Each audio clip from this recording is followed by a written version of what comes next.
Hey everybody, this is Greg Gossett from Gossett Trading and Mentoring, and today is Saturday, August 15th, 2026. Hey, how you doing? I hope you are having a nice weekend. I hope you had a good trading week last week, and I really appreciate you coming to my weekend review podcast. I hope you are going to find it helpful. So, the format for today's podcast is, first of all, we are going to run the U.S. legal disclaimer. Secondly, we're going to come back, we're going to take a look at all the trades that I made last week.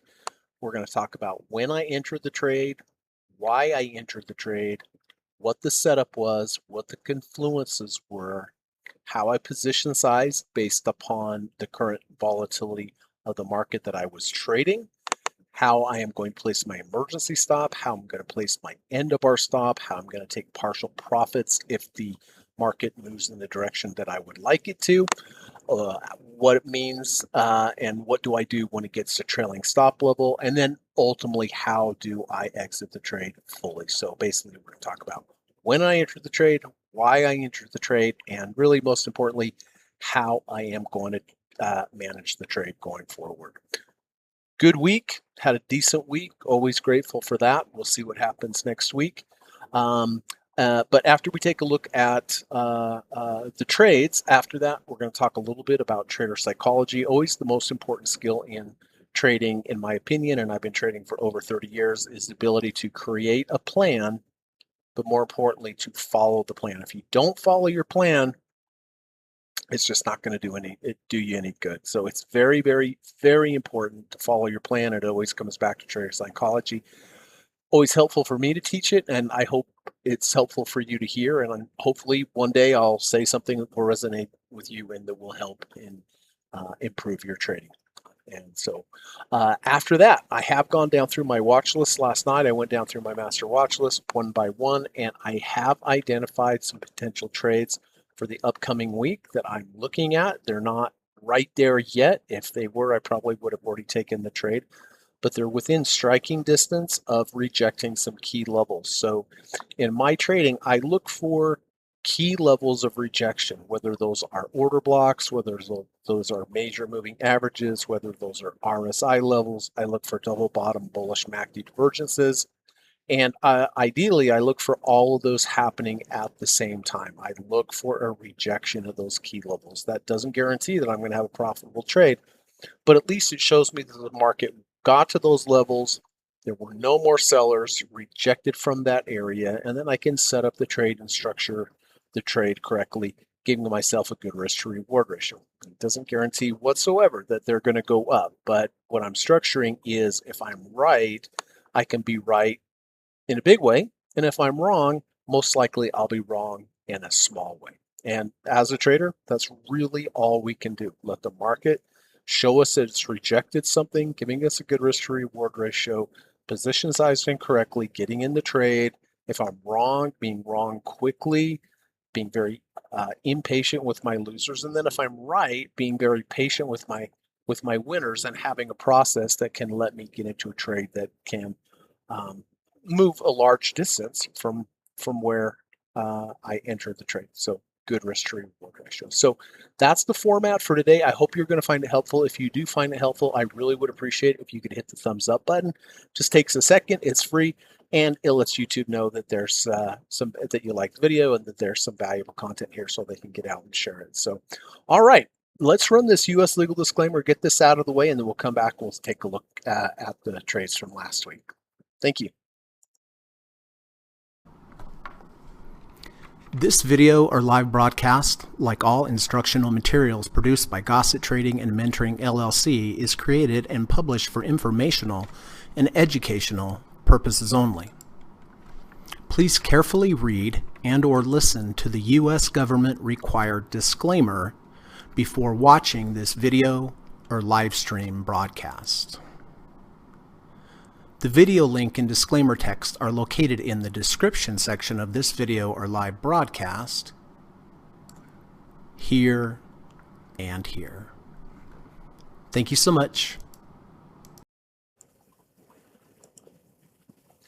All right, well, let's get started with the first position that I'm currently in. This is SpaceX, SPCX. It's been a really good trade. I entered this here on the 6th of August at 114.89. And you can see it's taken off, done really well. You know, I had a lot of people contact me about SpaceX in this move down. They said, Greg, are you interested in SpaceX? I said, I am, but really I want to see some kind of buy signal, some kind of change in structure before I get interested in getting into the trade. And so that's exactly what it did. And as soon as it changed structure and had a bit of pullback, that's exactly where it took off. So let's talk about why I entered the trade. So like I said, I entered here on the 6th of August at 114.98, but why? Well, you can see this green box here. This green box is a bullish order block. And in order to create a bullish order block, I need these conditions first.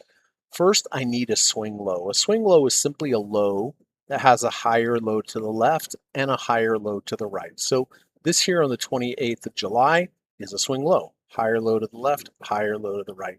The next thing I need is I need a swing high. Now, swing high is the opposite of a swing low. A swing high is a high that has a lower high to the left and a lower high to the right. So now I have 2 out of the 4 things I need. I have a swing low followed by a swing high. The third thing that I need is another swing low that is lower than the first swing low. And this is here. This is a swing low, higher low to the left, higher low to the right. So now we have a swing low followed by a swing high, followed by another swing low that is lower than the first swing low.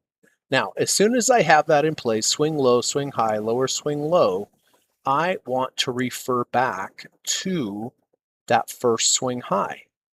And in the future, if you have a swing low, swing high, lower swing low, in the future, if the price goes up, moves up above that first swing high, now we have changed market structure to the upside. And as soon as we have changed market structure to the upside, I can define my order block. And my order block is the way that I do this. People do it different ways, but this is how I use it. It's very simple and it works for me, is I pick the lowest closing bar prior to the market structure change, and that is my order block. The high and the low, this bar here is the order block, the high and the low. I bring this into the future. All right, so swing low, swing high, lower swing low, market structure change. And as soon as we have the market structure change, that defines the order block. And really what I'm looking for after the market structure change, I am looking for kind of a check back, a pullback into the order block that was just created. Now, there's many different ways that I can enter into an order block. I can get into an order block with the rejection at the bottom of the order block, like this one the day before. I could have gotten legitimately into the trade this bar before because it rejected the bottom of the order block.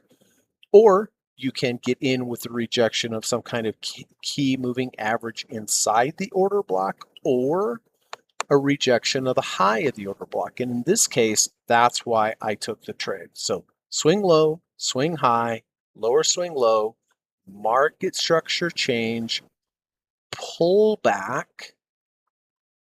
And I took the trade here on the 6th of August at 114.89 for 2 reasons. One, it rejected, actually on this day, it rejected both the bottom and the top of the order block. And it also created a V1 entry signal. And if you'd like to learn more about V1 entry signals, just go to my YouTube channel. I have a good video there that explains V1s, V2s, but in this particular case, this is a V1. A V1 consists of 2 bars, bar 1 and bar 2. Bar 2 has to go below bar 1's low and then close above bar 1's close. And that happened. So I had a confluence of signals. I had a rejection of both the bottom and the top of the order block, and I had a V1. So that is why I entered 114.89. So as soon as I find the signal and decide I want to enter the trade, the first decision I really have to make after seeing the entry signal is I have to decide how many shares am I going to buy. Very important. Probably the most important part of your trade is how many shares you're going to buy. And I used a very simple formula. that has two inputs. The first input is how much do I have in my trading account, and the second input is what is the value of the 2ATR, or in other words, what is the value of the current volatility of this market. So let's start with the account balance. Let's say I have $100,000. I take 1% of my account value. And if you have $200,000, 1% is $2,000 million, 1% is 10,000. So let's just assume I have a $100,000 trading account. 1% of that is $1,000. I am willing, in the worst case scenario, to lose 1% of my account on this trade. So 1% of 100,000, $1,000. So I take that $1,000, the 1% of my account, and then I look to the value of the 2ATR. The value of the 2ATR is $19.89 at this moment.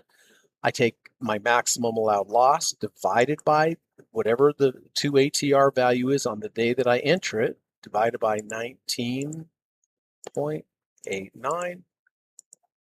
The formula that I use is telling me, Greg, okay, based upon the volatility of this market and a maximum loss of 1% of your account, 50 shares is the correct amount of shares for you to buy. Now, if volatility was very, very high and much higher, it would have me buy fewer shares. If it was lower, it would have me buy more shares. But a lot of traders, they don't position size based upon volatility. And it's very, very important in my opinion. And so that's how I do it. 1% of my total trading account divided by the value of the 2ATR shows me my beginning position size, 50 shares. All right, so I buy 50 shares here, 114.89. The very next thing I do is I look back to that 2ATR value and I minus that from my entry. So here's my entry, 114.89. I place this red line, exactly the value of the 2ATR, below my entry. This is my emergency stop. And because we just did the math, if I have 50 shares and it moves down $19.89, how much will I lose? $1,000, right? So we've already done it. We've already taken care of it and factored it in here. So this red line is my emergency loss. Now, the good news is that this emergency loss, this 1% of my account, this only will get to this level approximately 5% of the time. The other 95% of the time, if I have a loss, it will be less than 1% because it will be my end of bar stop, not my emergency stop. I have to have this emergency stop here in the worst case scenario. So on this particular trade, where is my end of bar stop? Well, it's a close below the bottom of this order block. The low of the order block here is 107.57, and this is this red line. So in the future, so I bought here 114.89. The next day, if it closed below this box, if it closed below the low of the order block, and again, the low of the order block is 107.57, I simply would be out of the trade. Would I lose if it closed 1 penny below? Would I lose 1% of my account? No, the 1% of my account is down here at my emergency stop. So always two stops, emergency stop, end of bar stop. The end of bar stop is always going to be closer to your to the entry than the emergency stop. So that's why you only lose 1% of your account about 5% of the time. The other 95% of the time, it will be a loss less than 1%. Okay, so have the swing low, swing high, lower swing low, market structure change, price comes back. The day that I entered, it rejected the bottom of the order block and also the top of the order block, also the V1, and then I have my emergency stop, 2 ATRs below, and my end of bar stop here, close below the low of the order block. Now, the very next thing I do after I enter and I know where my emergency stop and end of bar stop is, I take my entry price and I add to it the value of the 1.5 ATRs and I place an orange line above that. So I take my entry price plus the value of the 1.5, add those together, place my orange line above here. This is my trailing stop mode. And the important thing about trailing stop is if I take the trade and I'm lucky enough to have the price move up to my trailing stop level, it doesn't mean I do anything.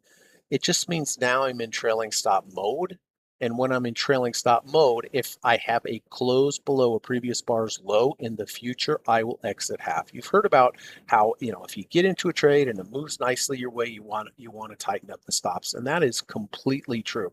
And this is what the trailing stop level does for me. I don't move my stops actually up, but if I get to trailing stop level and then I have a close below previous bar's low, I sell half my position. This has the same effect as moving the stock, that your stops up, because I'm taking half the position off. So that has the same effect of moving it up. So everything I've talked about so far as emergency stop, end of bar stop, going into trailing stop mode, and then having a close below previous bar's low, these are all defensive moves. So in other words, if the market moves against me in any fashion in the direction that I don't want it to go, I have to take some kind of action defensively. But I don't like just playing defense in my trading. I also like to play offense. Just like any good sports team, you have to play offense and defense. So how do I play offense in my trading? Well, this is what I do. And I'll show you exactly how I do it. I do it every day. If the market moves a certain distance from the previous day's close, I take a portion of my position off. And so I'll show you exactly how I do this, and I redo the numbers every day. So all I do is I take the closing price of the day. The closing price of the day is $140, so easy round number. I take $140. Now I look to the value of the 0.45 ATR. This will change every day, and I add those together. The value of the 0.45 ATR is $4.48. So I take 140 plus 448. My first profit target for Monday is 144.48. So let's see, 144.48. That's my first profit target for Monday.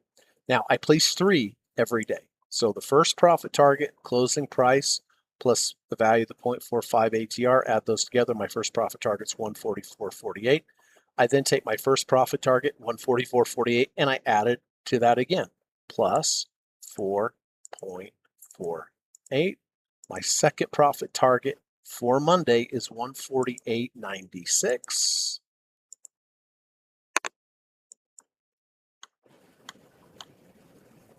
Okay, there's my second profit target.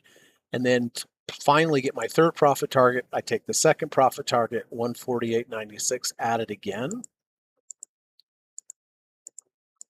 My third profit target for Monday is 153.44.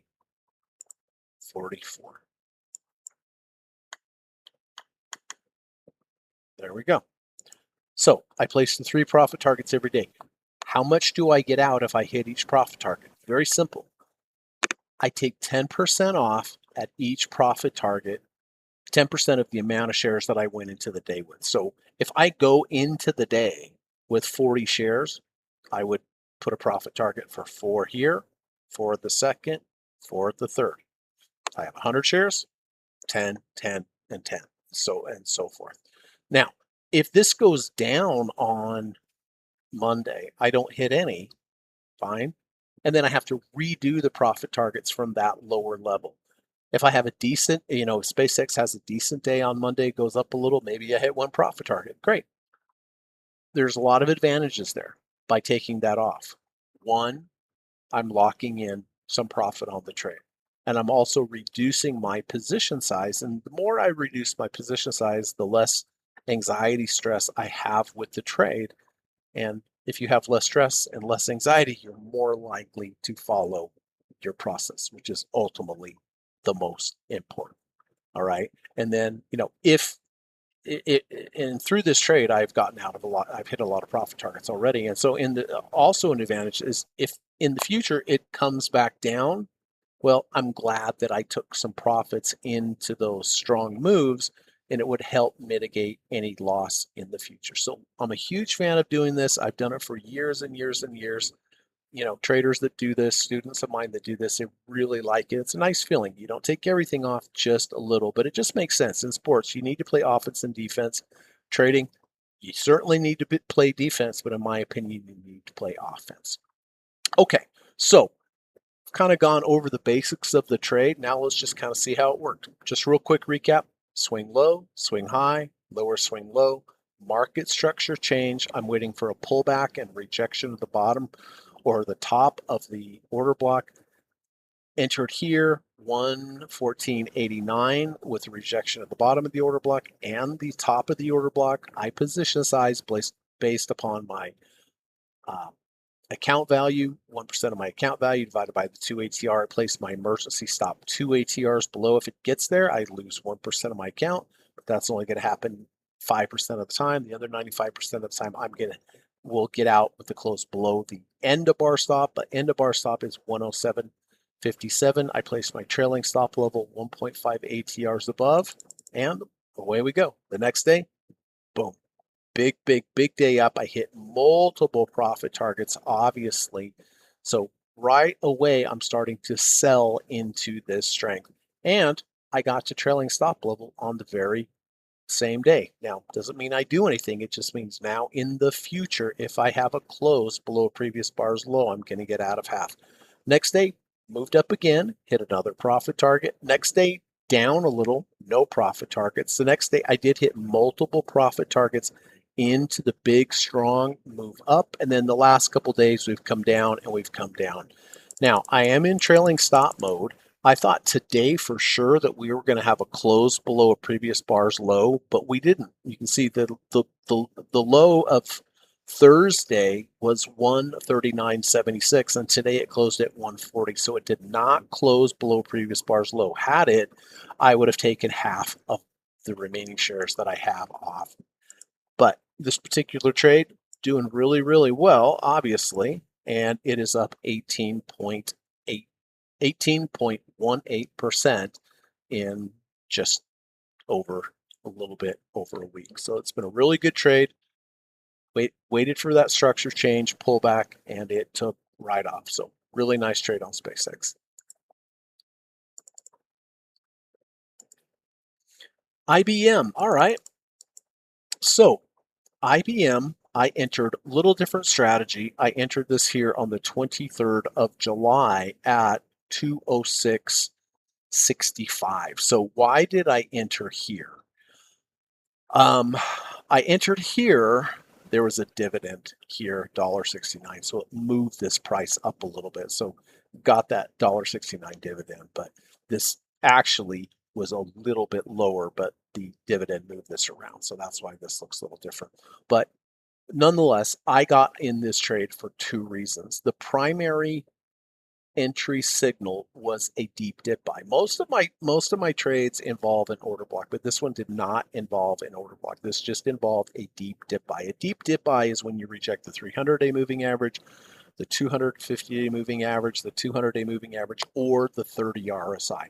And this was a rejection of the 30 RSI. On this particular day, during the day, we were under the 30 RSI, but we closed above the 30 RSI. That was the primary signal. In addition to that, though, we had, just like on SPCX, we had a V1. And again, a V1 consists of two bars, bar 1, bar 2. Bar 2 goes below bar 1's low and then closes above bar 1's close. It's not a primary signal, it's a secondary signal, but it is a confluence. So the actual signal of the trade, intraday rejection of the 30 RSI plus the V1. So entered here 206.65. 1% of my total trading account divided by the value of the 2 ATR shows me how many shares to buy and also shows me where to place my emergency stop. If we went all the way down to here, I would lose 1% of my account. The end of bar stop, now the end of bar stop on this particular trade is a close back below the 30 RSI. The reason I entered the trade was because it went below the 30 RSI and closed above the 30 RSI. So the very next day, if it just went down and closed back below 30 RSI, I'm done with the trade. But fortunately, it didn't do that. So I also placed my trailing stop level 1.5 ATRs above. Off we go. The next day, moved up nicely. So it bounced immediately from that signal, which is great. I hit a profit target on the way up, took a little bit off. Next day was up again. Next day, up again. multiple profit targets into this strength. The next day we started out up and closed a little lower, but on this particular day we got to trailing stop level. It doesn't mean I do anything. It just means now in the future, if I have a close below a previous bar's low, I will exit half of the remaining shares that I have. This happened, this close below a previous bar's low after reaching trailing stop level. I took off half of my position for a gain of 6.76%, but I kept the other half. Next day, gapped open up, hit a profit target into that strength. Next day, up again, profit targets into that strength. And then we kind of moved sideways here for a few days. And really, over the last week, we have kind of moved sideways. We haven't gone anywhere. So the remaining shares that I have on this particular trade doing very well, up, there we go, 11.61%. But again, this started with a simple deep dip buy signals of a rejection of the intraday rejection of the 30 RSI and the secondary signal of the V1. So the remaining shares up 11.61%. Intel. All right. So I did enter Intel here on the 3rd of August at 91.03. Why did I enter? Well, you can see the green box. This is an order block from the past. On the day that I entered, we had a rejection of the bottom of the order block, meaning we were below the low of the order block. We closed back in the order block. And again, as with the previous two trades, we have a V1, bar 1, bar 2. Bar 2 goes under bar 1's low, closes above bar 1's close. That's the secondary signal. The primary signal is a rejection of the bottom of the order block. I entered here 91.03. I position size. I placed my emergency stop 2 ATRs below. My end of bar stop on this particular trade in the future is simply a close below the low of the order block. Fortunately, hasn't happened. After I entered, and I know where my emergency stop and a bar stop is, I placed my trailing stop level 1.5 ATRs above, and then we took right off the very next day, which is great. Hit multiple profits into that strength. The next day, up a little bit more, got me to trailing stop mode. Then we kind of moved sideways for a few days.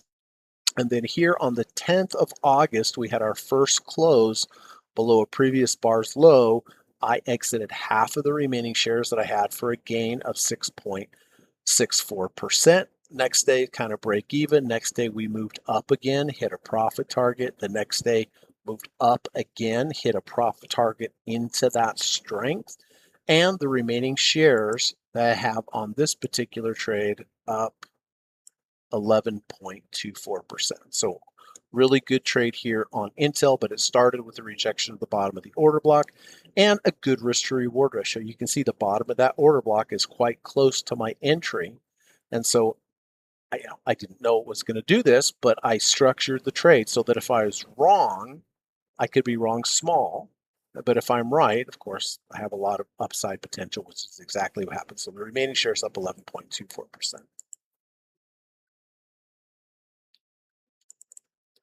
Tesla. Okay. I enter Tesla back here on the 30th of July at 308.81. You can see the green box. This is the order block. A lot of confluences on this particular trade. Lots. We rejected the bottom of the order block. We also went under 30, over 30. The previous day we were under 30, and we closed over 30. So that's a really good signal, two signals, a rejection of the bottom of the order block and a rejection of the 30 RSI. So that's a confluence of an order block signal along with a deep dip buy signal. In addition to that, if I zoom out here, we also would have what is called a megaphone trend line. And a megaphone trend line, I know it's a little hard to see on this chart, but a megaphone trend line is when you have a swing low and then you find a lower swing low, you connect the two together with a trend line. And when you connect these 2 points, the trend line is going to go out into the future. And in the future, if the price comes down to that trend line, to the slope of that trend line, that's generally where you're going to get a reaction.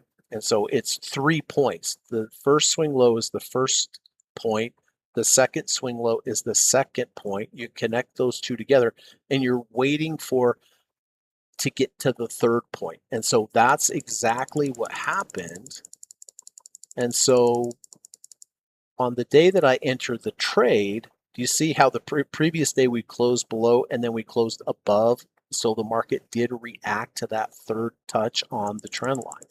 So we had a rejection of a megaphone trend line. We had a rejection of the bottom of the order block, and we had an under 30 over 30. So I entered here 308.81.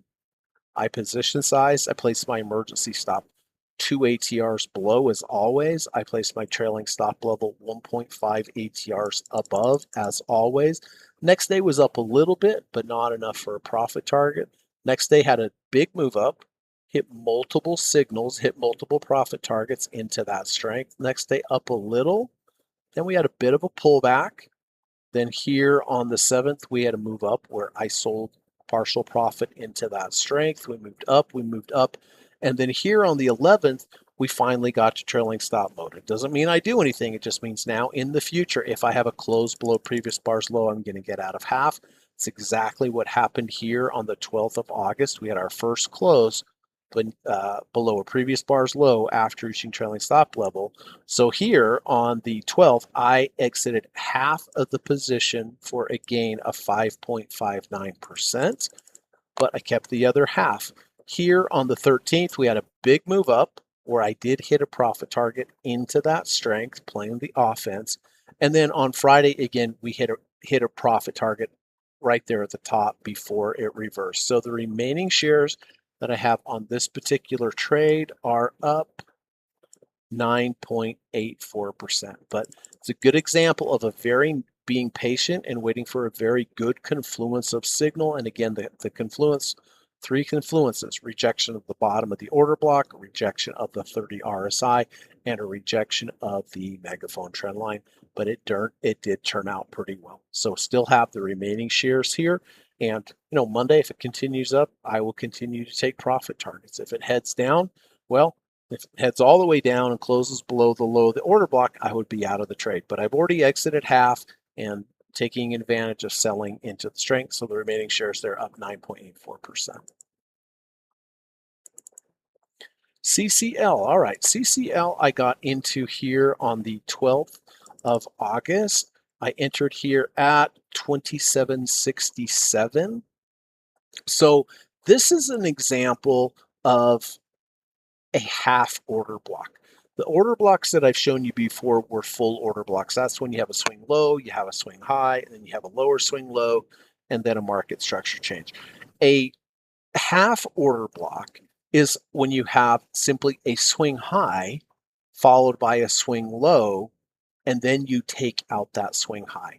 They're not as strong as a full order block, but if I have a half order block and there's a major moving average like the 200-day moving average, 300-day moving average, 250, or even the 50 or the 100, that's an area that I want to look for. So one more time, we had a swing high here on the 29th, then we had a swing low, and then here on the 30th, we took out that swing high. So it created an order block, lowest closing bar before that market structure changed. So the high and the low of this order block, I bring it into the future. So when I have an order block like that, I'm always looking for a major moving average or moving average inside that order block, and I'm looking for that to be rejected. So here on the 12th, you can see we did poke our head below this 200-day moving average and then close back above. So I entered with the close back above the 200 at 27.67. I position sized. I placed my emergency stop 2 ATRs below, as always. But in this particular case, my end of bar stop is just simply a close back below the 200-day moving average or a close back below this black line. You can see I entered barely above it. So the next day, if it had simply closed even 1 penny below, I simply would have gotten out with a very, very small loss. But this showed me that the market rejected this 200-day moving average, which is a key level. But more importantly, it rejected the key level within the key level of the order block, because the order block is a key level itself. So I entered here 27.67. I position sized. I placed my emergency stop 2 ATRs below. My end of bar stop is simply a close below the 200-day moving average. I placed my 1.5 ATR trailing stop level above. Next day, took right on off, which was great. And then on Friday, moved up and then reversed. So you can see I'm not at trailing stop level. I have exited a couple profit targets, and the remaining shares I have at this point are currently up 1.53%. But going forward, if CCL continues to move up, I will continue to sell into the strength. If it gets to trailing stop mode, then I'll go into trailing stop mode.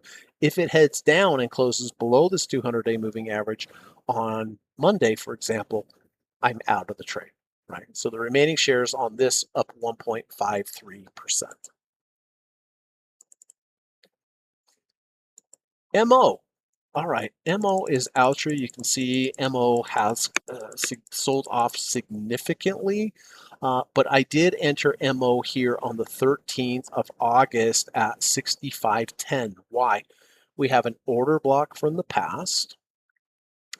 The previous day before I entered the trade, we closed below the order block. And then the day that I entered the trade, it closed back in the order block. So that's a rejection of the bottom of the order block. So I just took this trade on Thursday, 65.10, position size correctly, placed my emergency stop 2 ATRs below, all the way down there. If it gets there, how much do I lose? 1% of my account.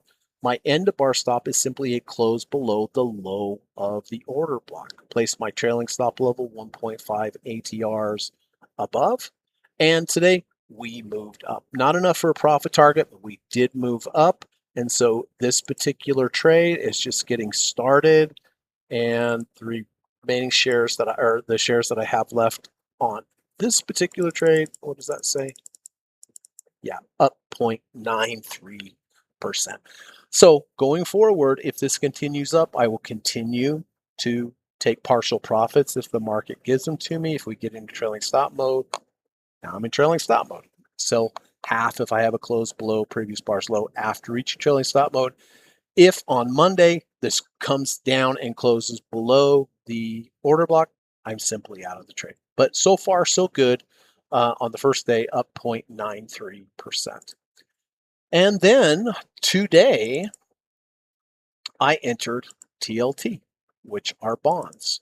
So I entered, you've probably, if you've watched this channel, you've heard me talk about order blocks. You've heard me talk about abandoned babies. This is not an order block, I'm sorry, a island reversal and abandoned babies. It's the same concept. It's just that abandoned babies use one bar, island reversals use one or two or more bars. Well, this here is an island reversal. So why is this called an island reversal? An island reversal happens when you have a gap down. You can see here on the 30th, we gap down, right? So from this close to this open, the sentiment was very bearish on bonds. We gapped down. The next day it didn't do much. And then the very next day we had a big gap up. So that's what this island reversal, it kind of looks like a little chain of islands detached from the rest of the islands or from the rest from the land. So, but the key here is that you have sentiment that goes down, bearish sentiment. And then you kind of have an inside day here, not much happens. And then right out of the blue, you gap up. Well, this is a sudden change in sentiment. And this can happen with two or more bars, either in reversal, or it can happen with just one bar and an abandoned baby. But in this case, it was two or more bars. So a gap down, inside bar, and then a gap up. This is a very sudden change in sentiment. And when you have a very sudden change in sentiment, more times than not, in the future, you will see a price that is higher. So I did not buy the island reversal move back up. Really what I'm doing is whenever there are island reversals or abandoned babies, I usually wait for a little bit of a pullback before I get involved, either rejection of the high of the order block, like this one here, I didn't take the trade, or a rejection of the low, not the order block, the island reversal. I talk about order blocks so much, it's a habit. So this is a rejection of the high of the island reversal. But today, Friday, I took the trade here with the rejection of the bottom of the island reversal. So I entered here on Friday at 82.04. Now, I've shown you, as far as all the other trades that I've shown you so far, I do the emergency stop, I do the end of bar stop, I take partial profits and so forth. But when it comes to an island reversal or it comes to an abandoned baby, I simplify things. I like to have a little bit of diversification in the way that I manage trades. And so when I have an island reversal or an abandoned baby, this is what I do. I enter the trade. In this case, it was a rejection at the bottom of the island reversal. And so I entered on Friday at 82.04. I placed my emergency stop 2 ATRs below. But what I do to the upside is I place a 4 ATR profit target above, and I just let this trade go. One of two things is going to happen for sure. Not sure when, but for sure it will happen. The price of TLT will either get to my emergency stop, in which case I'll lose 1%, or it will move up and rally, and it will eventually get to my 4 ATR profit target. So I am risking 1% of my account to make 2% of my account. And it's very hands off. It's just set it and forget it. I set a 2 ATR profit target. 2 ATR stop loss, 4 ATR profit target, and I just let it go. But I know that from this signal, from this island reversal signal, I'm more likely literally to hit my 4 ATR profit target than I am to hit my 2 ATR stop. And I'll show you on the close trades, I did hit one of my 4 ATR profit targets on silver, and I'll show you that in just a moment. So I'm completely break even on this trade, but the strength of the rejection of the bottom of the island reversal in this case make me feel confident to say, okay, I'm risking 1% to make 2%. And so just entered the trade, just break even. So going forward, we'll see what happens. So this one is break even. Okay, so those are the open trades. SPCX, remaining shares up 18.18%. IBM, remaining shares up 11.61%. Intel, remaining shares up 11.24%. Tesla, remaining shares up 9.84%. CCL, remaining shares up 1.53%. MO, remaining shares up 0.93%. And TLT, the even trade. So let's go to the trades that I closed this week. The first one is Southwest Airlines. LUV did have a losing trade on this. I did enter LUV here on the 7th of August at 47.05. Now, this is what is called a higher low V1 or V2. Let me bring your attention to this top green line and this bottom green line. The bottom green line is the negative 1 ATR channel. The top green line is the positive 1 ATR channel. Anywhere above the bottom line and anywhere below the top line is considered the value zone. This particular setup didn't work, but I really like these higher low trades. But the first requirement is that we need to have a close below the negative 1 ATR channel, and we did all through here. The second requirement is that we need a rally back into the value zone.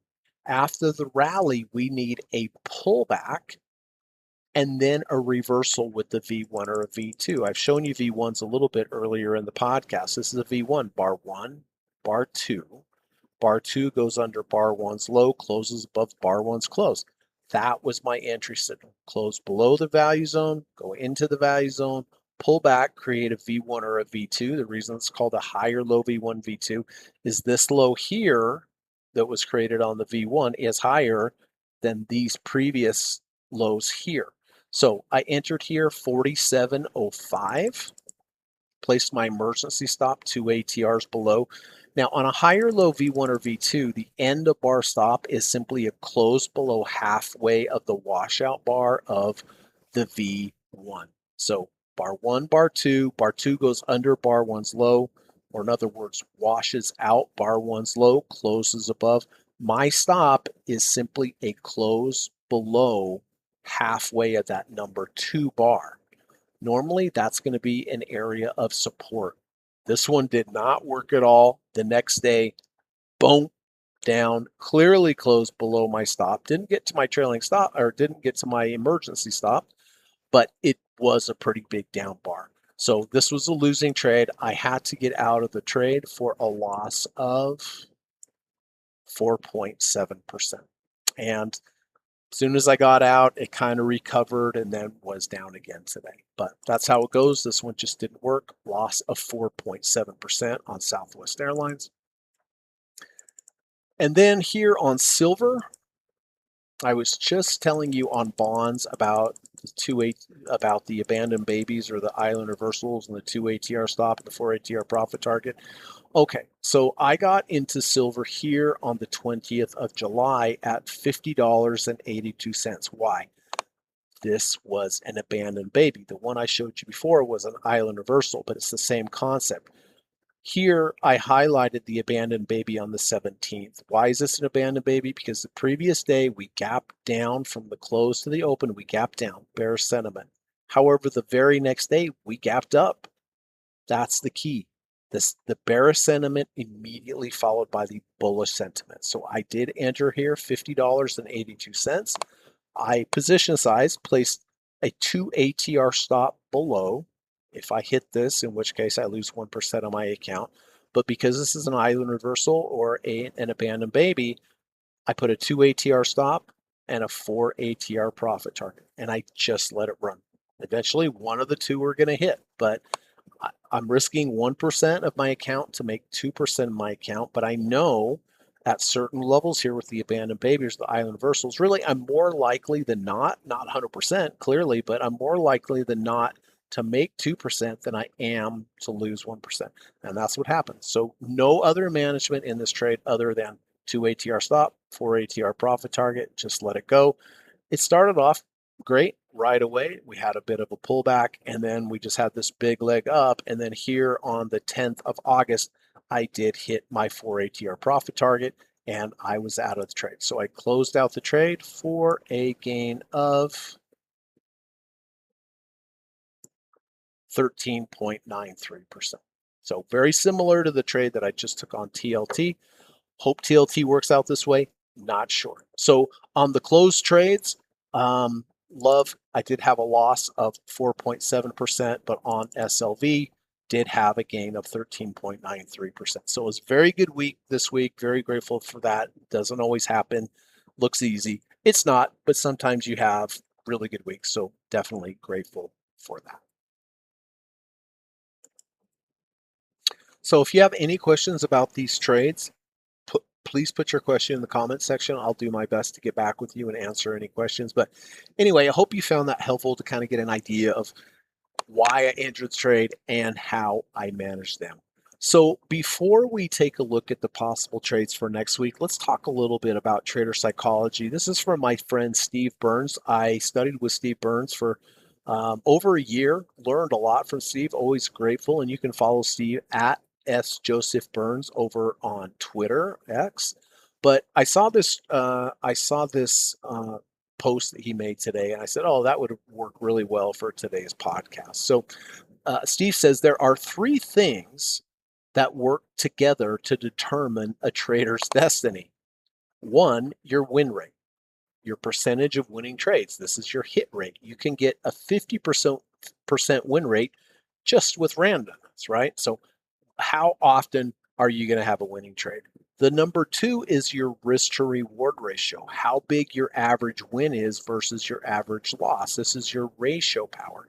So for example, if you had a 50% win rate, but you made twice as much on your winners as you do your losers, you'd make money, certainly, right? So you have your win rate, you have your risk to reward ratio. Number 3, which is the most important, your position sizing.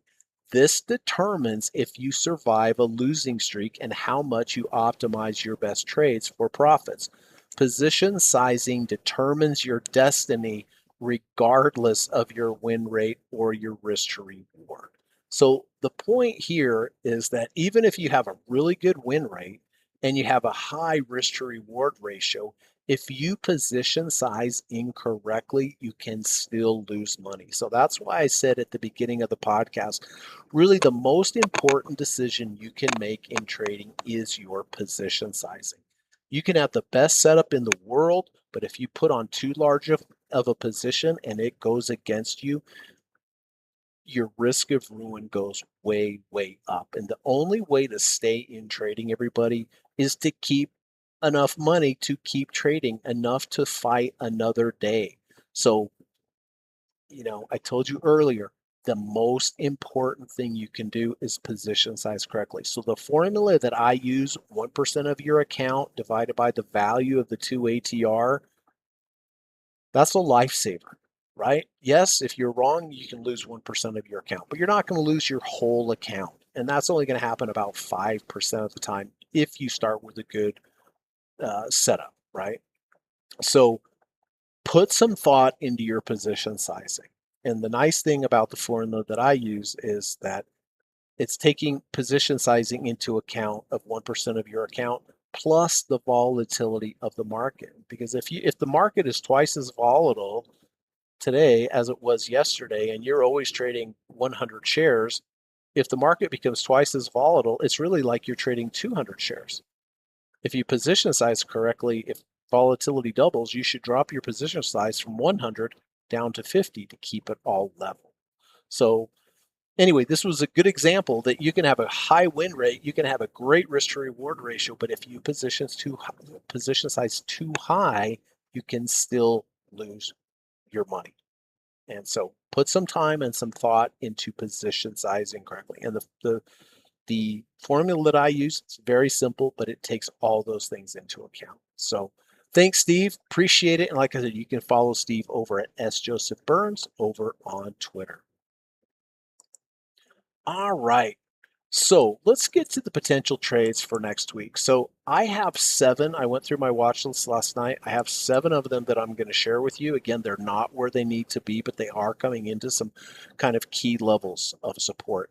Now, here are 7 for next week. Now, is it possible that Monday all 7 of these could trigger? It is. Would I take all 7 trades? No, I would not. I say this every week, but it really, even if I have 7 legitimate signals that happen on Monday, I'm still going to narrow it down to the best one. How do I do that? Well, I give like a report card to each one of my trades just to make it simple. If I have if one ticker has 1 entry signal, I give a score of 1. If another signal trigger has 2 entry signals, I'd probably give it a score of 2. So normally I would pick the one that has 2 over 1. However, we have to look at the risk to reward. Maybe we have a signal where it has a score of 5, but it has a horrible risk to reward ratio at that point. Well, then I have to back some points off of that. So it's kind of a fine line. And so I have to take it all into consideration. And the devil's in the details. And I also look at the longer term charts. So for example, if I'm trading the daily charts to try to find and add points or take points away from my scoring, I like to look at the weekly charts. If I'm trading the daily, I like to look at the weekly charts, and maybe I'll find something on the weekly charts like, oh, it had a V1 or a V2 on the weekly, or oh, look at this, it had a legitimate signal on the daily, but also rejected the 200-week moving average. So it's important that I look at different time frames, different signals. I also look at the relative strength of a particular market. For example, if the market the broad market is down, but one of my particular potential candidates has an up day, I give it an extra bonus point for having good relative strength. So giving it the scoring signal, looking at higher time frames, looking at relative strength. And this is how I trade, and this is what I teach my students. And if I could just take a couple minutes to put in a quick plug for what I do, I have been teaching for over 10 years. I teach students all over the world how to trade stocks. I have a 20-hour one-on-one course that's live. It's you and me for 2 hours a week for 10 weeks. I think it's the best way to learn anything, to really teach someone, is one-on-one. And so it's 2 hours a week for 10 weeks. I teach you all the different trading strategies that I have. I teach you all the rules. We're together for 10 weeks, so we're seeing the market move over the 10 weeks, which is a big advantage to that too, in my opinion.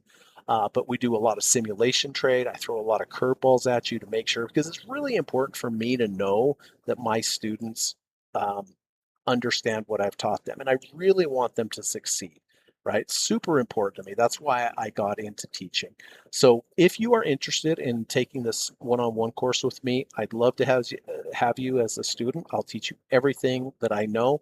And the course does cost $2,000, but I promise you it's worth every penny. You're going to learn a skill that you can use the rest of your life. So if you're interested in working with me as my student in the 20-hour course, just send me an email. My email is in the link of this YouTube video, and I'll reply back, but love to have you as a student.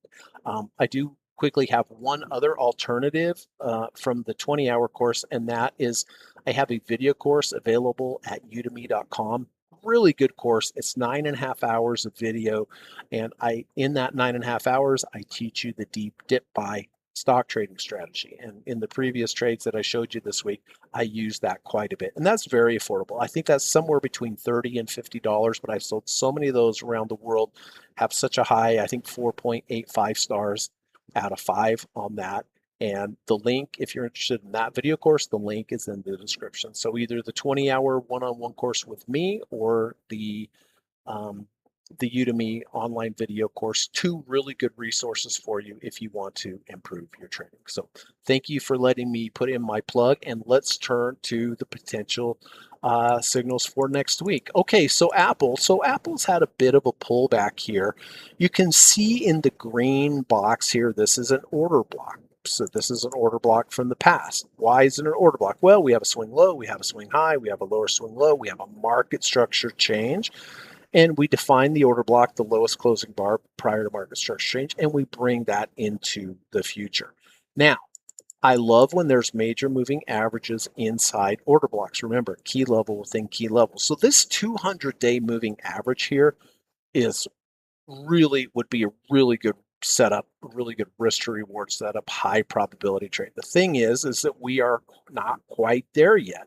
But I like to mark these charts up in advance so that it's clear to me in the future if they come down, I go, oh, hey, that's exactly what I was looking for. So, ideally, I would like to get into Apple with a rejection of this 200-day moving average, but that may take a week or two or never get there.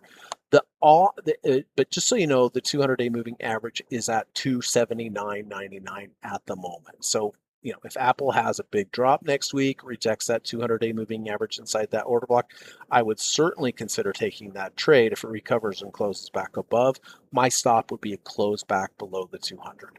However, there is a level that's a little bit closer, and it's basically right here. Do you see where the 100-day moving average is? The 100-day is 293.75. But I was talking earlier about a megaphone trend line, where you take a swing low and then you find a lower swing low, you connect those swing lows together, and you let the slope of the trend line go out into the future.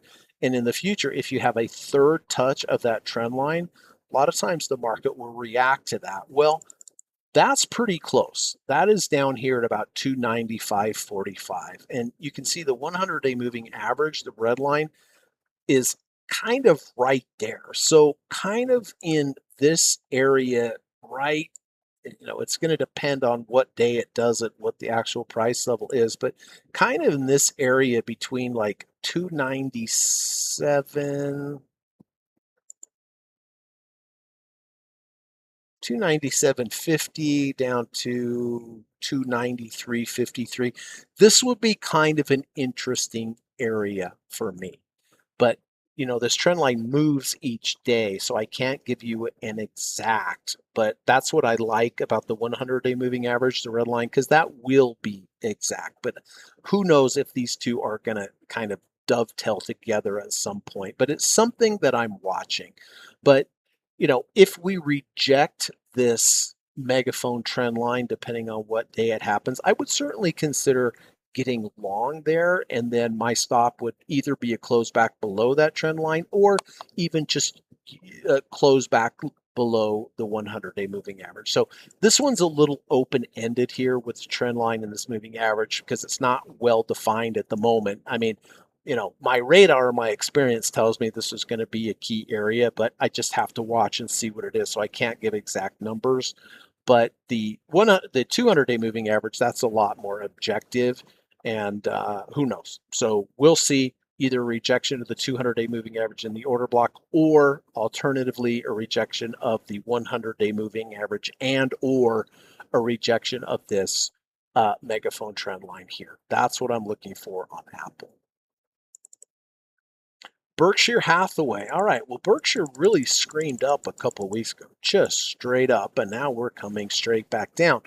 But really kind of obvious key level here on Berkshire. Doesn't mean it will work, but I like it a lot. We have an order block here. Look, we have a swing low here, swing high, lower swing low. Clearly a market structure change defines the order block.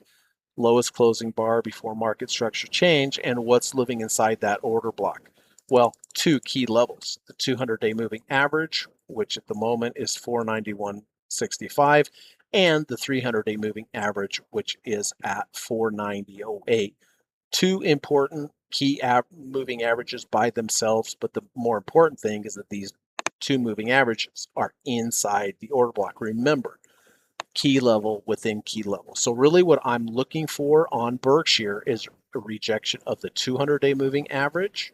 And if it does, I potentially take that trade. My stop will be a close below the 200, and or rejection of the 300-day moving average, and or rejection of the 100-day moving average, the red line, 487.82, because this is now also living in the order block. So somewhere in this area, looking for a rejection of one of these three moving averages, the 200, I guess the 250 is above there too. It's kind of hiding. So anywhere, yeah. Basically in this order block, I'm looking for a rejection of one of those key moving average. If it does, very likely I would take the trade and then use that same moving average as my stop. But I'm going to watch this one closely. I kind of quite, I think that very likely one of these moving averages will be rejected if it actually even gets there. It may not even get there. Who knows? But if it does, I'll be ready and I'm going to watch it closely. Anheuser-Busch, which is Budweiser. Okay, well, Budweiser went on a tear here and then it's pulled back dramatically, but we have an order block. Swing low, swing high, lower swing low, market structure change. And this is a good example of the power of the order block. So look, we have a swing low, swing high, lower swing low, market structure change. As soon as market structure change, this becomes the order block, or in other words, the key money area. So as Budweiser went way up here, and now I can look back to the order block. Is it fair to say that smart money was buying here when this was the order block and we went all the way up? Yeah, in hindsight, when the stock's up here, I look back, clearly that was smart money that was buying back there. So the idea with the order block is to wait for the price to come back down into the previous smart money area. Well, it is there now. Does it mean because it was smart money back here that it has to be smart money here? No, clearly not. Things can change. But from over 30 years of experience in trading, I can tell you more often when it gets back to the old smart money area, it's smart money area again. And you can see we had a precipitous drop straight down. Why did we stop right here? Why did we stop in the order block? Just lucky? I would say no. It's just that this was the previous smart money area. So what I'm looking for here on Budweiser, I could have taken the trade on Friday with the rejection of the high of the order block. I didn't. Really what I'm waiting for is I'm waiting for a rejection of this 100-day moving average, the red line, key level within key level. The 100 right now is 78.78. So I may not get it. It may bounce from here and I just missed the trade, but that's okay. But going forward next week, I will see if we do have a pullback and a rejection of that 100 I would consider taking the trade, and my stop would be close back below the rejection of the 100. In addition to that, we have an abandoned baby. Check it out. Here on the 11th to the 12th, we gap down. From the 12th to the 13th, we gap up. Sudden shift in sentiment from bearish to bullish. More times than not in the future, you will see this price higher. I didn't take that, but this is kind of a supporting signal. So again, just waiting for a rejection of the 100-day moving average and using the 100 as my stop. Google.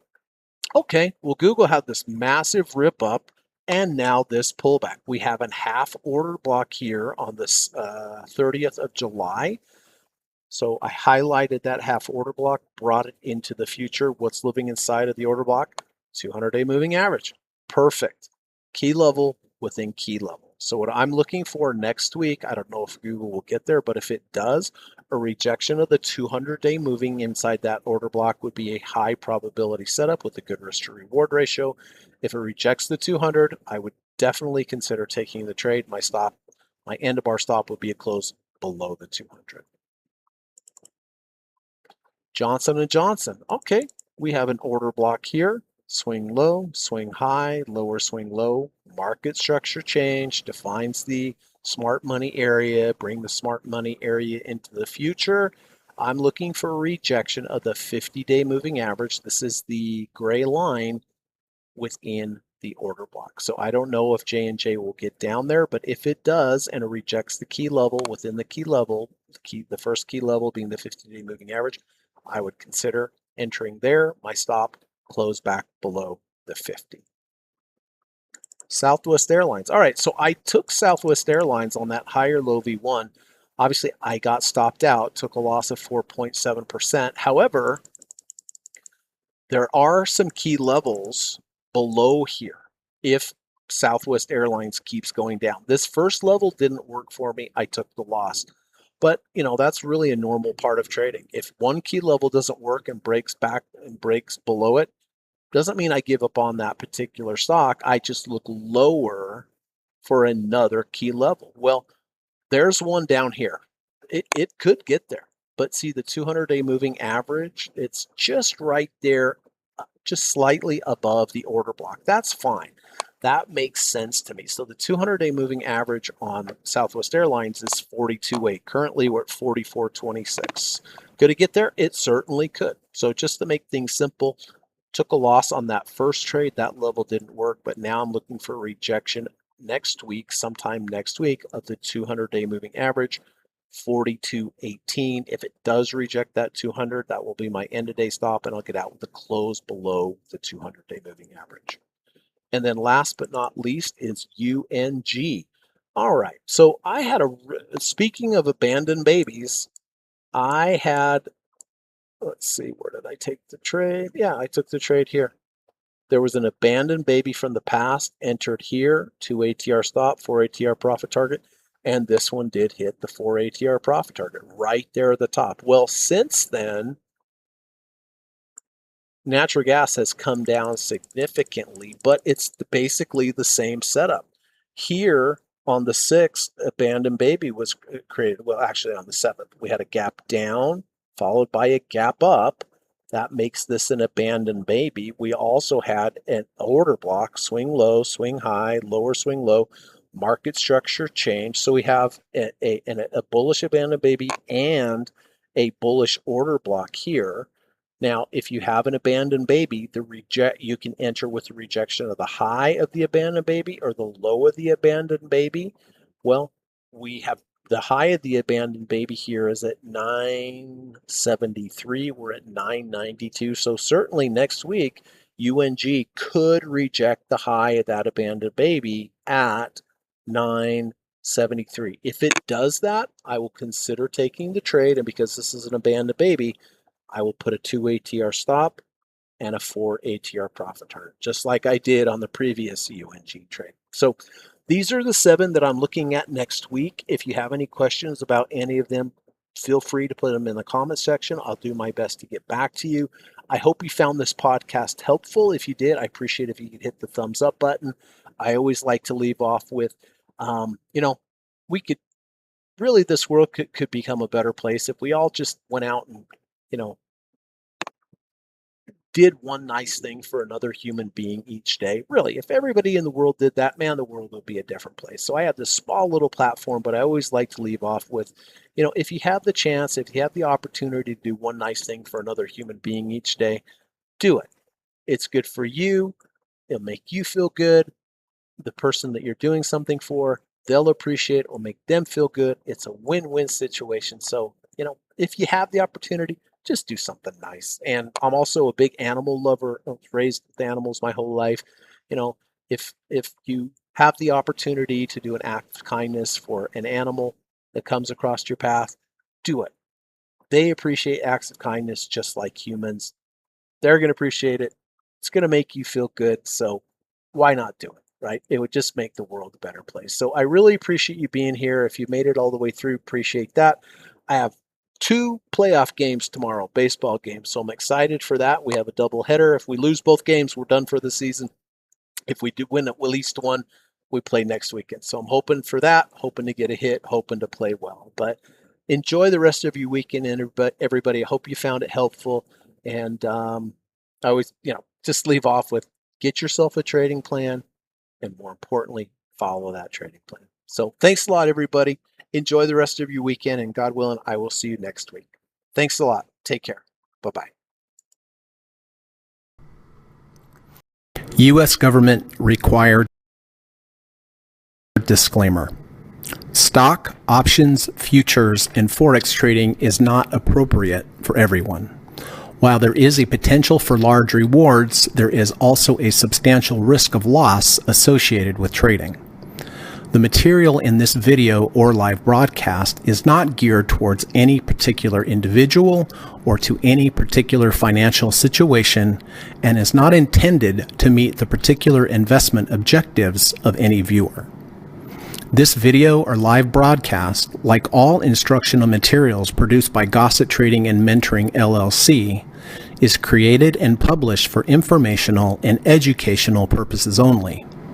Any and all information contained in, implied, or referenced by this video or live broadcast is not to be construed as investment advice, and no representation is made that any individual or entity involved in production of this video or live broadcast is an investment or financial advisor or is registered or authorized to give any financial advice.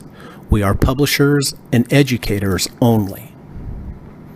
Therefore, the various producers of this video or live broadcast will not accept liability for any loss or damage of any kind which may arise either directly or indirectly out of the use of any of this material, including any loss of profit. No representation is made that any account or investment will or is likely to achieve the profit or losses demonstrated. We recommend consultation with a licensed and qualified professional before making any investment decision. This video or live broadcast is not to be construed as an offer to buy or sell any security, financial instrument, or financial product of any kind. Notice is hereby given that any individual or entity involved in production of this video or live broadcast or their clients may have an interest in any security, financial instrument, or financial product mentioned or referenced. Any simulated or hypothetical performance result depicted does not represent actual trading and therefore may under or overcompensate for the impact of various market factors such as lack of liquidity. Thank you.